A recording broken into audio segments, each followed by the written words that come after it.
One of the questions entering this offseason for the Orioles was, would they bring back any of their five free agents? And well, we almost have the full answer right there, as two more of them have signed elsewhere. We'll get to that, plus a small extension potentially for Danny Coulombe, coming up on this episode of the Locked On Orioles podcast.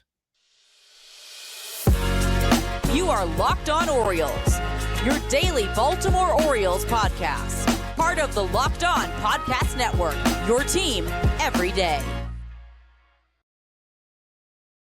Hey there, Orioles fans. Today is Tuesday, January 30th, 2024, and welcome back into the Locked On Orioles podcast, part of the Locked On Podcast Network, your team every day. As always, I'm your host, Connor Newcomb. And coming up on today's episode, we're going to get to some more Orioles news and notes. Danny Coulombe has reached an agreement for his contract number for 2024 with the O's, avoiding arbitration. But not just that, there's also a club option, which could bring him back even for 2025, despite the fact that he was initially going to be a free agent after this season. And then two 2023 Orioles, Adam Frazier and Aaron Hicks, both veterans, both were free agents. Both have signed one-year deals elsewhere. We'll get into where they signed, why they signed there, and if the O's should have had any interest in bringing either of those guys back. But that's all coming up on this episode of the Locked On Orioles podcast, which is brought to you by FanDuel. Make every moment more. New customers can join today, and you'll get $200 in bonus bets with your first bet of $5, and if it wins. FanDuel.com/LockedOn to get started today. So let's jump in with this one and start with Danny Coulombe. Now, out of all the news we're going to talk about today, this might be the most exciting because Danny Coulombe kind of came out of nowhere, if we're being honest, to be a huge contributor to this Orioles team in 2023. The O's, a day before opening day in late March, made a small trade with the Minnesota Twins, basically sending cash to Minnesota and getting this 33-year-old left-handed reliever named Danny Coulombe. Now, he had been around. He'd been with the A's and the Dodgers and others before settling in Minnesota for a few years. And we looked at him and said, okay, he's had some success at the big league level, and he'd been around the bigs. I think he debuted in 2015, so he's got like that veteran presence. The Orioles felt like they maybe could use another lefty. But you were looking at it and you just said, he just got major hip surgery. He had barely pitched at all for Minnesota in 2022. And that was the big reason why they essentially DFA'd him. They did not give him a spot in their opening day bullpen and got a little cash for him instead of just putting him on waivers. And we thought, this might be a guy. I mean, maybe what is he? He spends a couple of weeks with the O's and then he's DFA'd. I didn't think much of the move at all at the beginning of the year. And then all of a sudden, Danny Coulombe was awesome for the Orioles last season. I mean, he was the lefty they needed when Cionel Perez was struggling early in the year. Perez, who was so great in 2022, took a large step back in the first half of the season last year, and the Orioles did not have that other go-to lefty because DL Hall was kind of still rehabbing and down in the minor leagues, and they turned to Coulombe, and he was awesome. 61 appearances for Danny Coulombe in 2023. He did have one stint on the injured list. It was a very short one, but otherwise he would have pitched in even more games. He threw 51 and a third innings and had a 2.81 ERA for the Orioles. A 28% strikeout rate is well above league average. A 6% walk rate well below league average. I mean, he was just one of the better middle relievers in all of baseball last year. And you add that to the fact that, I mean, listen, he was giving up just soft contact all year. There was a point in the second half where Danny Coulombe had the lowest average exit velocity against him among any pitcher in baseball. And he finished top 10 in that category across, the lowest hard hit percentage, highest soft contact percentage, average exit velocity, all that good stuff. It was basically a lot of pop-ups and slow ground balls that got hit against Danny Coulombe, and he upped his strikeout rate from usual. And that all culminated in best season of his career. It was the second most innings he's ever thrown in one season, but was by far the best season of his big league career. Now, on the flip side, he is now 34 years old. He's a guy who certainly doesn't throw super hard. I mean, you're looking at fastballs 91, maybe 92 when he's gearing things up, but it's all about the breaking balls for Danny Coulombe, the different kinds of sliders and curveballs. I think he throws two different sliders, two different curveballs, one's kind of like a cutter. It's all of that. You want to call him a junk baller, but he's not quite that. He's not like an old school starter. He knows how to attack hitters. And that was a huge player development win for the Orioles, and they reward him with potentially a little more money. So Coulombe was one of the 4 remaining players for the Orioles who was likely headed to arbitration to figure out their salary number for 2024. And luckily, the O's and Coulombe came to an agreement before they had to go to that third party and agreed that Danny Coulombe would make $2.3 million in 2024. Now, 2024 was set to be Coulombe's final year before free agency. He was going to be a free agent after this year, his final year in arbitration. And it's nice to know that the Orioles filed at $2.2 million. Coulombe filed at $2.4 million. Obviously, they came to an agreement right down the middle and did not go to a large spat, basically in court, over $200,000. It's nice to see that they didn't do that. But the other good thing about this Coulombe news is that the Orioles added on a club option for 2025 when they made this deal. Now, you may remember they did the very similar thing with CNL Perez a couple weeks ago when they made the agreement with him on arbitration. But the difference with Perez is he is under contract through 2026 no matter what. The club option just gave the Orioles like a little more peace of mind on what exactly his salary will be for 2025. For Coulombe, he was going to be a free agent. So if the Orioles do in fact pick up this club option, which would be worth $4 million for 2025, again, not very expensive for a reliever that was as good as Danny Coulombe last year, this could be, again, if they pick up the club option, it's all up to the Orioles, it's their choice, the first quote-unquote extension that Mike Elias has given out to a player since taking over. Now, again, this is about the lowest level of something you can even kind of call an extension, but it technically would be, because to me, if Danny Coulombe doesn't even have to be as good as he was in 2023, if he's just close to what he was in his 2024 season, the Orioles are going to pick up that club option, because if you can get a reliever hovering around a 3 ERA, giving you 60 plus appearances for $4 million, you're going to do it. Because if Danny Coulombe hits the open market, he's going to be a guy who, if he's pitching this well, even though he will be 35 years old when he hits free agency, is going to command $5, $6, $7, $8 million on a 1-year deal. So if you can get it for $4 million and you've got a penny pinching owner like John Angelos, that works out well for the Orioles. Now, there are some escalators on that club option where I think if he goes all the way up to 65 appearances, that number can go up to $4.9 million. So he can make even more. And, it'd be more than he's made in his entire career, which is a win for Coulombe and a win for the Orioles as well. And again, it's not a guaranteed extension because it is a club option. The Orioles would still have to say yes to it. If Danny Coulombe, kind of falls off a cliff, goes back to what he was in Minnesota, really struggles this year, the Orioles will decline the option and just make him a free agent after this season, which he would have been anyway. But again, if he's anything close to last year, they've got a good cheap reliever for $4 million in 2025. And I know it seems like almost nothing. It's a middle reliever. It's $4 million. But the Orioles have done so little with paying their own guys and extending them beyond their free agent years that even though it's Coulombe, a guy who just joined the organization less than a year ago, it's kind of nice to see. Yes, I get the bar is on the floor and they're barely clearing it right here, but it is nice to see them do something like this, bring back Coulombe, a guy who really helped them. And he continues with just this big three, it seems like the Orioles have, of left-handed relievers with Danny Coulombe, DL Hall, and CNL Perez. And, I'm feeling different levels of good about each of them going into this year, but they all seem to be locks for the 2024 bullpen unless Hall really surprises and wins a starting spot out of spring training. And that's a really good spot to be in with your left-handed relievers. And, you still have Cole Irvin and Keegan Aiken and Tucker Davidson and others in the mix for some of those spots. But these three looking really, really good for the O's in terms of left-handed relievers in their bullpen. And the other thing, all of those three guys, and again, this is assuming Hall ends up in the bullpen too, all of these three guys can do a multitude of roles out of the pen. I mean, if you remember in the postseason, Coulombe was like the first guy coming out of the bullpen, third, fourth, fifth inning. Brandon Hyde would go immediately to Danny Coulombe to get them out of jams, and he did it multiple times throughout the season.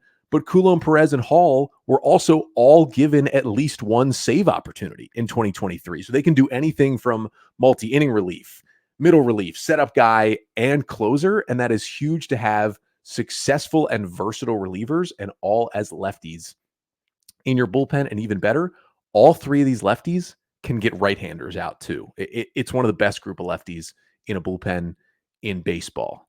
So with the agreement with Coulombe, the Orioles now just have 3 arbitration eligible players left to come to an agreement with for 2024. Those players are Austin Hayes, Ryan O'Hearn, and Jacob Webb.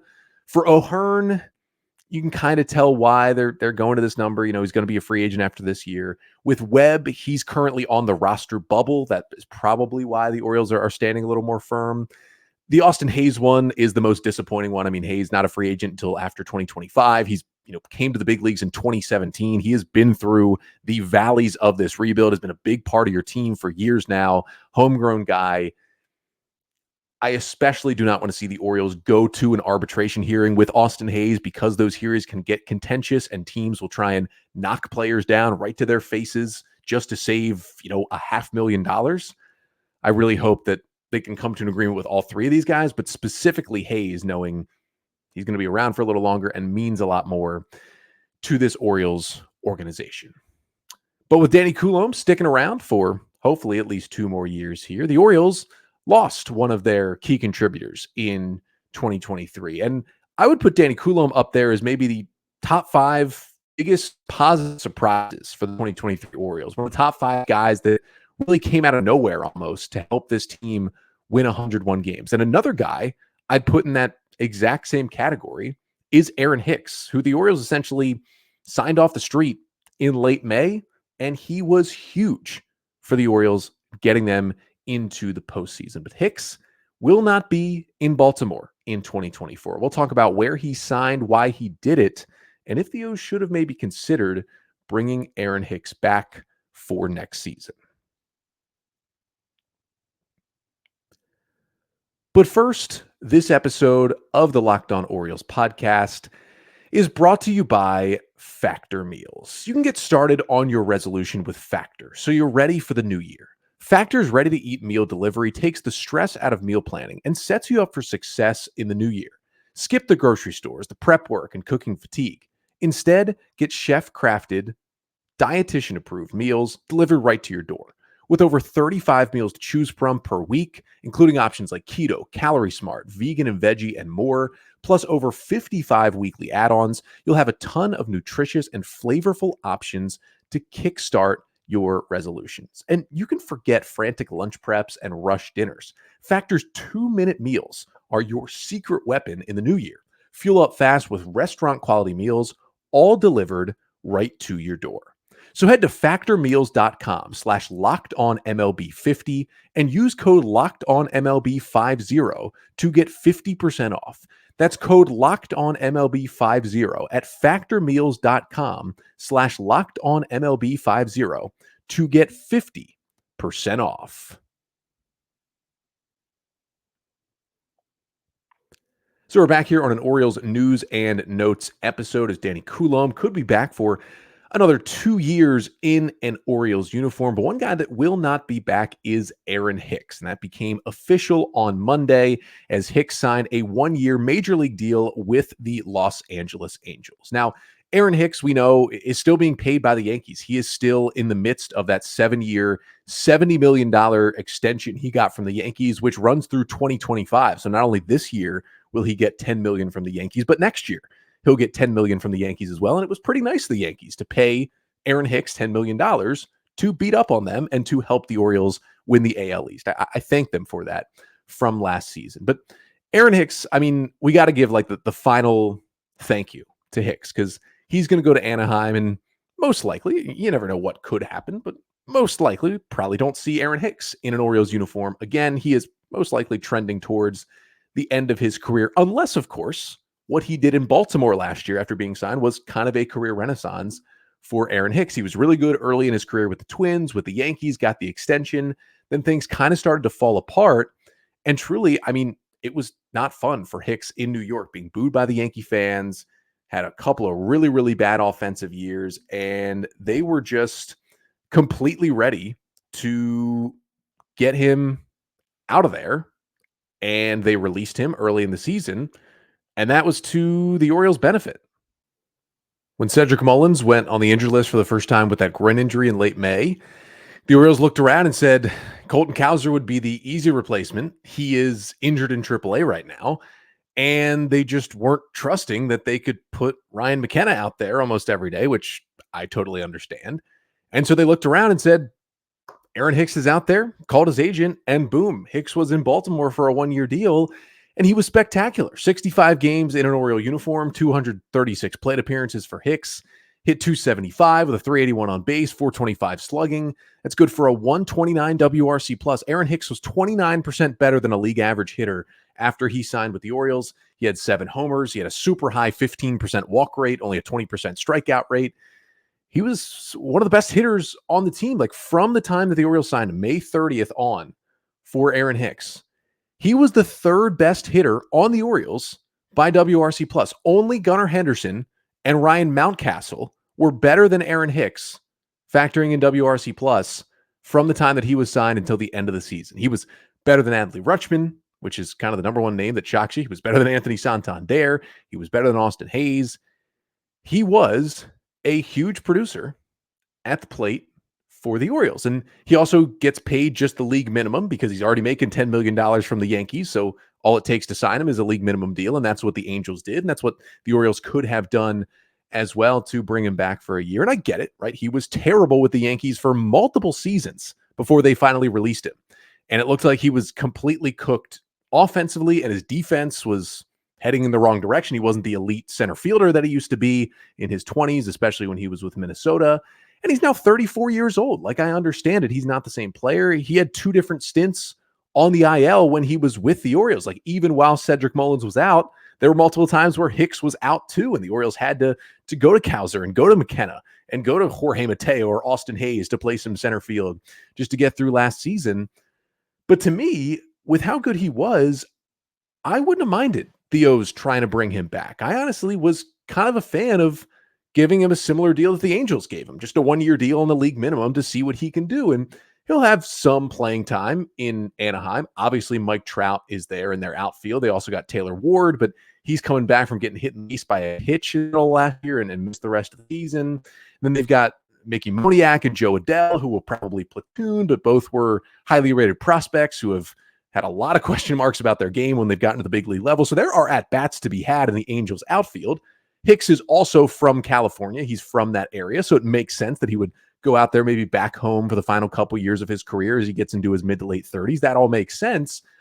But it makes you think that if the O's really felt like they wanted to bring in another bat, they might have gone after Hicks because of how good he was last year, and maybe the Orioles just didn't have the interest. I mean, I would have had the interest in Aaron Hicks. Mike Elias has still said this offseason, if they're going to bring in another bat, it would be a right-handed hitting outfielder. Now, Hicks is a switch hitter, but he's an outfielder who was on your team and can hit from the right side. And if you're arguing, oh, why would you bring in Aaron Hicks? He would just block at-bats from Heston Kjerstad and Colton Cowser. Really, the position that Aaron Hicks would take up the roster spot that's inevitably going to go to, at least on opening day, to either Ryan McKenna or Sam Hilliard. It seems like at this point, the Orioles are most likely going to give a roster spot to one of those 2 guys, unless Cowser and Kjerstad really impress in spring training, and Cowser shows he can play center field, and Jorge Mateo shows he can play the outfield. I think that's the only way that both McKenna and Hilliard don't end up on the opening day roster as kind of the 5th outfielder.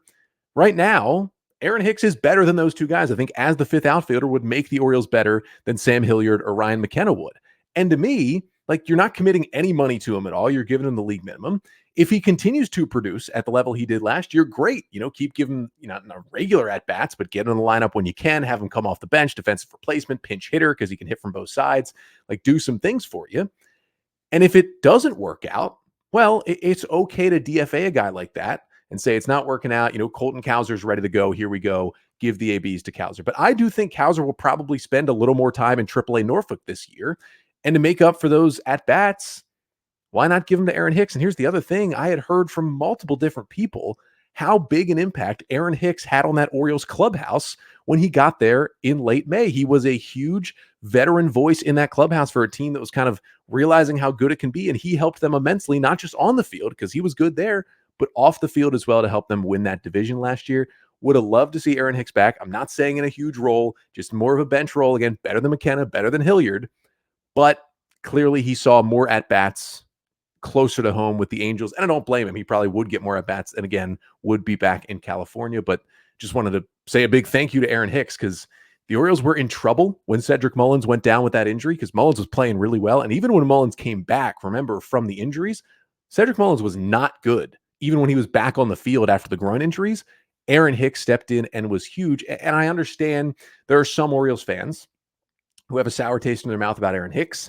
I know he was at the plate when there was the supposed missed hit and run sign, when Gunnar Henderson was caught stealing in the ninth inning of a one-run game in game 1 of the ALDS. I understand that. But remember, in the very next game, in game 2, Hicks drove in 5 runs in that game 2 loss, including Aaron Hicks really had the one and only clutch hit that anyone had for the Orioles when they were swept by the Rangers in the ALDS. That was the 2-run, 2-out single that he had in the first inning of game 2 with the bases loaded when the Orioles just could not break through with any big hit in game 1. And finally, Hicks delivered to give the O's a 2-0 lead in game 2. Of course, things didn't go well after that. He did hit a 3-run homer in the 9th as well to make the game a little closer, but he was one of the only guys who showed up offensively in that playoff series. I just think he was a big part of this Orioles team. But I do understand that, hey, sometimes guys play a role for you one year, and then it's more like lightning in a bottle, especially when they're veterans. Think Nate McLouth, how big a role he played in 2012. Orioles brought him back in 2013. He didn't even finish the season in 2013 with the O's. Just didn't have it anymore. It was lightning in a bottle. Alejandro De Aza and Delman Young for the Orioles in 2014 both played huge roles down the stretch for that team. They brought them both back in 2015. Both were DFA'd in 2015. They didn't have the same kind of juice. Michael Bourne in 2016 was a huge addition for the Orioles. He was kind of at the end of his career. Didn't bring him back for 2017 because it just wasn't there anymore. So I get some of these guys will step in and play these roles, and that's about it. It was just fun to see Aaron Hicks do that, and at least fun to see him homer at Yankee Stadium, kind of have a little resurgence in his career, and wish him the best. Hope the resurgence continues for him in an Angels uniform. But one more Orioles free agent who has signed elsewhere. This one in Adam Frazier, I wasn't as keen on bringing back, and I don't really think anyone else was. We'll talk about why that is and how he fits with the Royals to finish off the pod.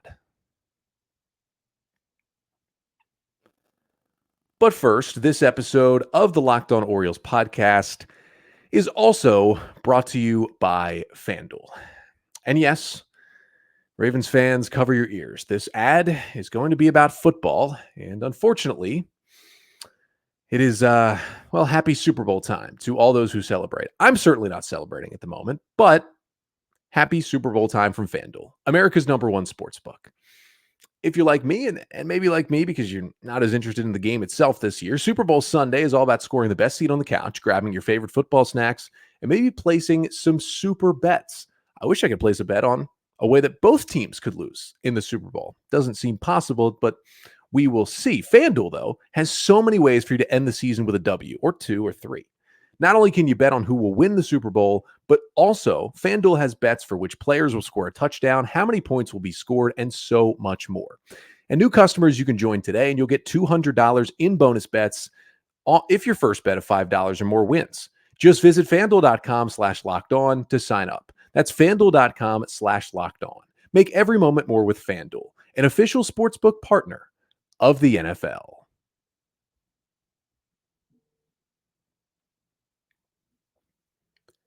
So to finish things up here today on an Orioles news and notes episode, I wanted to talk about Adam Frazier because Aaron Hicks was not the only Orioles free agent who signed elsewhere this week. Adam Frazier did so as well, inking a 1-year, $4.5 million deal with the Kansas City Royals. For Frazier, he's kind of been bouncing around for a while. He started his career with the Pirates, but then, he was traded to the Padres in 2020. And then he went to Seattle, and then he went to Baltimore. Now he's going to Kansas City because over the last few years, his offense just has not been what it was early on in his time with Pittsburgh and then in some of his time with San Diego as well. Now, clearly the $4.5 million salary and the fact that he's signing with, I think what we can all agree is a non-contender in the Royals really tells you how much of a struggle it's been the last 2 years for Frazier. He kind of had the worst year of his career in Seattle in 2022, but many thought it could have been an aberration. He finished the season better, had a good playoffs. The Orioles bring him in on a 1-year, $8 million deal last offseason to kind of have him be the veteran in the infield, be a guy with, a very high floor. You know what you're going to get out of him.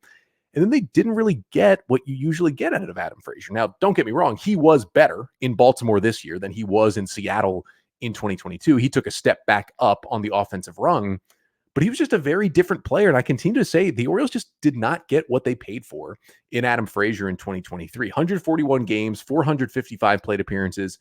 hit just 240 with a 300 on base and a 396 slugging percentage. 7% walk rate was one of the lowest of his career. 15% strikeout rate was one of the highest of his career. Remember, Adam Frazier, kind of the slap hitter guy, like, doesn't strike out, puts the ball in play, doesn't hit for a lot of power, but hits for average and gets on base. Instead, he hit a career high 13 homers, which was kind of a new Adam Frazier. And the weird part about it was Frazier had the 13 homers by the end of July. On August 1st, Frazier had by far a career high in 13 homers. And then he did not homer for the final 2 months of the season. Now, some of that was the fact that his playing time was starting to get cut. Jordan Westberg was in the majors and settling in, and they were more so platooning at that point, and Frazier was not in there every day like he was earlier in the season for the Orioles. But he just was not the same player. He kind of sold out for more power. He hit less. He got on base less.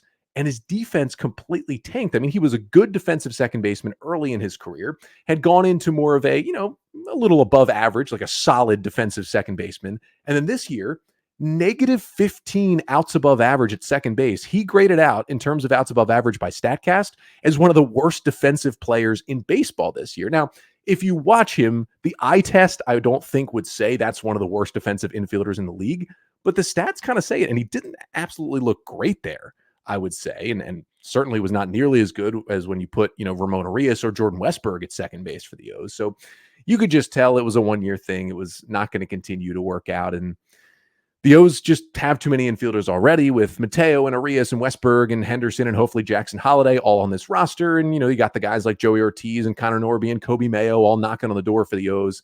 And then Frazier did play a little bit of left field and right field. He's versatile like that for the Orioles, but there's just not room on the roster for a guy who especially, wasn't creating offensively, had just a 93 WRC plus. He was still a below average big league hitter with bad defense. And you can see it, his salary with the Royals got cut in half from what it was with the Orioles.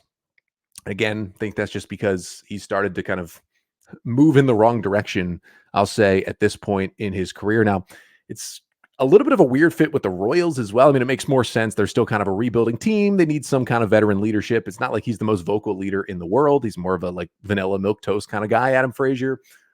But they do have some young guys like Michael Massey and others I think they want to get into the lineup. Maikel Garcia, obviously Bobby Witt's at shortstop. So I don't think Adam Frazier is going to get every day at bats with the Kansas City Royals, but he'll play a lot and he'll give him a veteran in the lineup. And I don't think there was a lot of suitors for a major league deal for Adam Frazier. So at least good for him to still get a big league deal with Kansas City. And I hope for him, he kind of figures it out and becomes the hitter he was in Pittsburgh. Pirates were actually also interested in bringing him back. He just wasn't that hitter for the Orioles last year. And I think we were all in agreement, especially about the end of the season when he was more of a rotational player anyway, that he just wasn't a guy that the O's were going to bring back. So at this point, you have Kyle Gibson signing a one-year deal with the Cardinals. You have Jack Flaherty signing a one-year deal with the Tigers, and then Aaron Hicks, his one-year deal with the Angels, and Adam Frazier's one-year deal with the Royals. That leaves just one remaining free agent from the 2023 Orioles, and that is Shintaro Fujinami, who came over at the trade deadline from the Athletics in his first year in the U.S., coming over from Japan on a one-year deal with Oakland. There basically has been no rumors at all about Fuji this offseason. There was the talk late in the year that, he still wanted to sign a deal to become a starting pitcher. He came over to the A's as a starter. It didn't work out. They moved him to the bullpen and then traded him to the O's as a reliever. Of course, the Orioles used him as exclusively a bullpen piece down the stretch, and it was certainly a roller coaster ride for Fuji. But he was left off the playoff roster, and there were a lot of questions about him. And would I still take a chance on Fuji on maybe a minor league deal? Of course I would, because there's a lot of good stuff in there. Fastball above 100, a devastating splitter. I'd love to see that, get a chance to win a spot in the O's bullpen in spring training. But if Fuji wants to be a starter, the Orioles are just not going to give him a guaranteed contract for him to try and do that. So hopefully he finds a spot on a big league roster if he's still looking for that. He may go back to Japan. We'll see. But he is kind of the one final free agent left out there from the Orioles last season. But that'll do it for today's episode. Thank you so much for tuning in. Going to hit the mailbag, it looks like, later this week. You can send in your questions to lockedonorioles@gmail.com or drop your questions right here in the YouTube comments, and make sure to like, comment, and subscribe to the Locked On Orioles YouTube channel. We'll be back later in the week, in February, actually. But until then, I'm Connor Newcomb, and this has been the Locked On Orioles podcast, part of the Locked On Podcast Network. Your team every day.